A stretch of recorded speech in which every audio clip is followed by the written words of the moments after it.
கர்நாடகாவின் சாம்ராஜ்நகர் மாவட்டம் காவிரி வனவிலங்கு சரணாலயத்தின் ஒரு பகுதியான ஷாக்கியா வனப்பகுதியில் தமிழர்கள் 3 சுட்டுக் கொல்லப்பட்ட சம்பவம் பெரும் அதிர்ச்சியை ஏற்படுத்தியுள்ளது.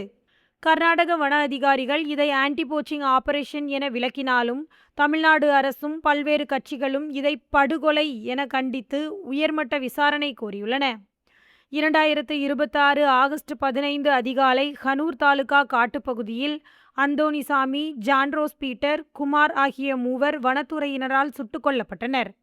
இதுகுறித்து பேசிய கர்நாடக மாநில அதிகாரிகள், அவர்கள் காட்டு விலங்குகளை வேட்டையாடியதாகவும், துப்பாக்கியுடன் இருந்ததாகவும், வன அதிகாரிகள் மீது துப்பாக்கி சூடு நடத்தியதாகவும், இதனால் தற்காப்பு நடவடிக்கையாக சுட்டதாகவும் தெரிவித்துள்ளனர். இந்நிலையில் தமிழக முதலமைச்சர் விஜய் இந்த சம்பவத்தை படுகொலை என கண்டித்து, கர்நாடக வனத்துறையின் விளக்கம் ஏற்றுக்கொள்ள முடியாது என தெளிவுபடுத்தியுள்ளார். மேலும் அவர் உயர்மட்ட விசாரணை குழு அமைத்து குற்றவாளிகளுக்கு தக்க தண்டனை வழங்க வேண்டும் என்றும், பாதிக்கப்பட்ட குடும்பங்களுக்கு நிவாரணம் வழங்க வேண்டும் என்றும் வலியுறுத்தியுள்ளார். இந்நிலையில் தமிழர்கள் சாம்ராஜ் நகர் மற்றும் மைசூரில் போராட்டம் நடத்தினார்கள்.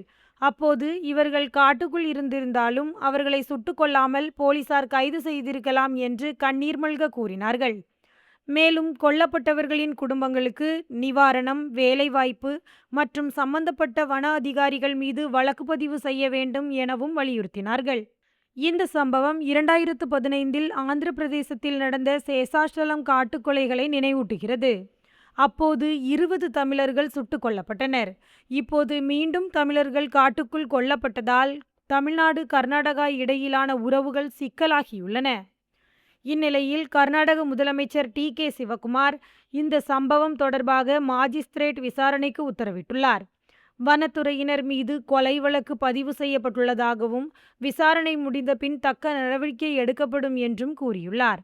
அண்டை நாடு, அண்டை மாநிலம் என தமிழர்கள் மீதான தாக்குதல், படுகொலைகள் என்று தனியும். இந்த மனித உயிர்களை சுட்டுக்கொள்ள வேண்டிய அவசியம் என்ன? சட்டப்படி நீதிமன்ற நடவடிக்கைகள் மேற்கொள்ள வன அதிகாரிகளை எது தடுத்தது? மான்களை வேட்டையாட சென்றார்கள், நாங்கள் அவர்களை சுட்டுக்கொன்று வேட்டையாடிவிட்டோம் என்பது ஏற்கும்படியாக இல்லையே.